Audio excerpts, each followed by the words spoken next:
मौलाना कलीमुद्दीन सिद्दीकी, कहा जा रहा है कि ये मौलाना एक ऐसा मौलाना जिसने 5 लाख हिंदुओं को धर्मांतरित कर दिया। कलीमुद्दीन सिद्दीकी का विश्लेषण हमने कहा कि आपको दिखाया कि कैसे जब 7 सितंबर को मुंबई में संघ प्रमुख एक कार्यक्रम में कुछ उलेमाओं को बुलाए हुए थे, उसमें मौलाना कलीमुद्दीन सिद्दीकी भी था।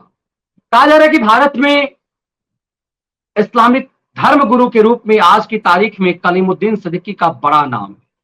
कलीमुद्दीन सिद्दीकी संघ प्रमुख के साथ खड़ा होने वाला मौलाना अरशद मदनी के बाद दूसरा बड़ा चेहरा है।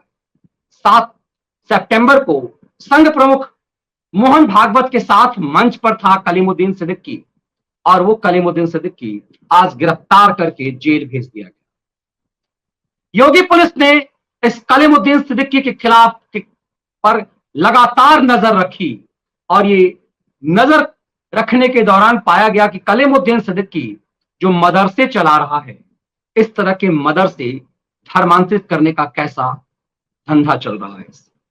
कलीमुद्दीन सिद्दीकी के अकाउंट को चेक करने पर प्राइमरी कंडीशन में पता चला कि 1.5 करोड़ रुपए हाल ही में उसके अकाउंट में आए। उसके अकाउंट में 3 करोड़ रुपए विदेश से आए हैं धर्मांतरित करने के लिए। ये उत्तर प्रदेश के एटीएस प्रमुख law and order ADG Prashant Kumar ने मीडिया को जानकारी दी।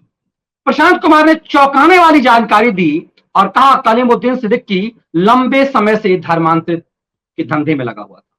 दरअसल कलीमुद्दीन सिद्दीकी जैसे खूंखार धर्मांतरण के खिलंदरों को यह पता नहीं था कि योगी पुलिस उसकी आंख से सब कुछ निकालने वाली है।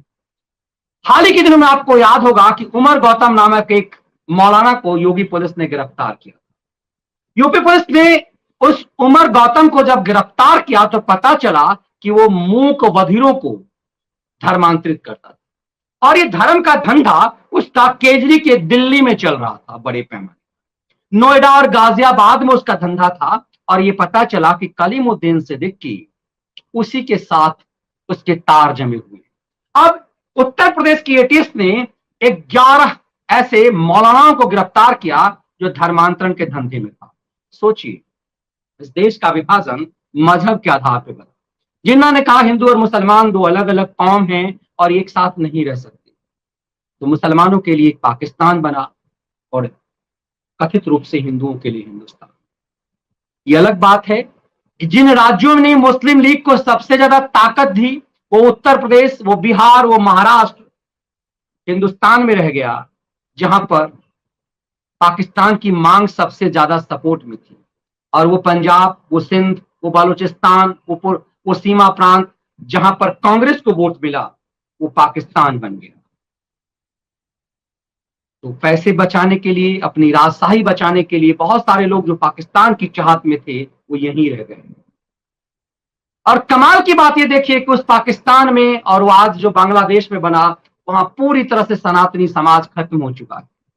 अपनी स्वार्थ के लिए, अपने चौथे दर्जे के काम के लिए, साफ सफाई के लिए दलितों को पाला पोसा तो गया, लेकिन पूरा सनातन समाज पाकिस्तान और बांग्लादेश से खत्म हो गया। लेकिन हिंदुस्तान में वो संख्या बढ़ती चली गई। कमाल की बात यह है कि दुनिया में भारत एकमात्र देश है जहां बहुसंख्यकों को धर्मांतरण कराया जाता है। दुनिया में भारत एकमात्र देश है जहां का बहुसंख्यक कहता है कि यहां पर कॉमन सिविल कोड, धर्मांतरण के खिलाफ कानून बने। दुनिया के हर देश में ये मांग अल्पसंख्यक करते हैं, लेकिन हिंदुस्तान एक अलहदा देश है जहां पर ये मांग बहुसंख्यक करता है। योगी उसी सच को सामने ला रहे हैं। दरअसल योगी वो सब काम कर रहे हैं जिसके लिए 70 साल से इस देश का मानस इंतजार कर रहा है। अब योगी पुलिस की इस तन्मयता से, इस सक्रियता से ये पता चला कि जो आवरण ओढ़े हुए, जिसका महिमा मंडन संघ प्रमुख मोहन भागवत कर रहे हैं, अपने मंच पर यदि उसे जगह दे रहे हैं, कहते हैं ना कि आपका चरित्र बताता है कि आपका साथी कौन है, आपका संगी कौन है, आपके साथ बैठता कौन है, आपके साथ उठने और बैठने वाले आपके चरित्र बताते हैं। तो सवाल ये है कि संघ प्रमुख जैसे मर्यादित, सम्माननीय प्रमुख के साथ वो कलीमुद्दीन सिद्दीकी बैठा हुआ था, उसे साथ बगल की कुर्सी दी गई थी संघ प्रमुख के साथ, और वहां पर संघ प्रमुख ने इनका महिमा मंडन किया, इनके कामों का महिमा मंडन किया और ये कहा हिंदुस्तान में जो हिंदू और मुसलमान हैं उनके डीएनए एक से। दरअसल संघ का ये बेसिक कैरेक्टर रहा कि संघ का ये मानना रहा कि हिंदुस्तान में चाहे आप किसी भी मजहब के हैं, आप हिंदू हैं, आप संस्कृति से हिंदू हैं, आपकी पूजा पद्धति अलग है। संघ प्रमुख यही कहना चाह रहे थे, लेकिन उनके इस बयान से कि उनका डीएनए सबका एक है, तो क्या आजम खान का डीएनए और मोहन भागवत का डीएनए एक है? क्या इस कलीमुद्दीन का डीएनए और संघ प्रमुख का डीएनए एक है जो किसी लाचार मजबूर के धर्म को बदलता है? अब योगी पुलिस ने उसे गिरफ्तार कर जेल भेज दिया। उसकी पूरी मौलानागिरी अब योगी पुलिस जेल में निकालेगी। वो मौलाना, उस मौलाना के पक्ष में अब देखिए केजरी का अमानतुल्लाह ट्वीट दर ट्वीट करके कह रहा है कि उत्तर प्रदेश में चुनाव है इसीलिए योगी ये सब कर रहे हैं। यदि इसलिए भी योगी कर रहे हैं तो इसीलिए योगी को सर आंखों पर लिया जा रहा है।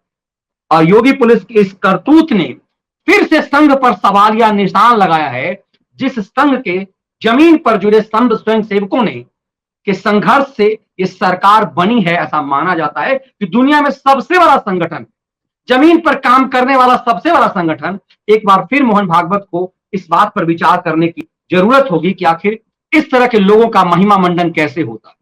फिर ये सवाल उठता है कैसे ऐसे लोगों को मंच कैसे मिलता है? क्या खुफिया टीम जो संघ का अपना भी होता है, इस तरह के लोगों के सच उन तक नहीं पहुंचे?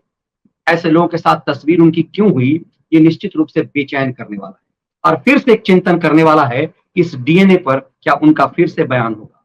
इसलिए कि ऐसे गलत लोगों का जब महिमा मंडन होता है, आज यूपी पुलिस ने उसे कलीमुद्दीन को गिरफ्तार कर लिया। कल्पना कीजिए कि यदि वो योगी के राज के बदले आज शिवसेना के राज में होता, आज वो केरल में होता, आज यदि या फिर तमिलनाडु में है, बिहार में है, दूसरे किसी राज्य में है। आप कल्पना कीजिए उत्तर प्रदेश के अलावा उसका कर्म क्षेत्र यदि दूसरे राज्य में है तो क्या है? और 5 लाख लोगों को तो उसने सिर्फ यूपी में नहीं धर्मांतरित कर दिया होगा, देश के अलग अलग हिस्सों में। तो यदि योगी सक्रिय नहीं होते तो ऐसे कलीमुद्दीन कई राज्यों में पल रहे होते और इसका डीएनए संघ प्रमुख हर हिंदुओं के डीएनए से मेल कराते रहते।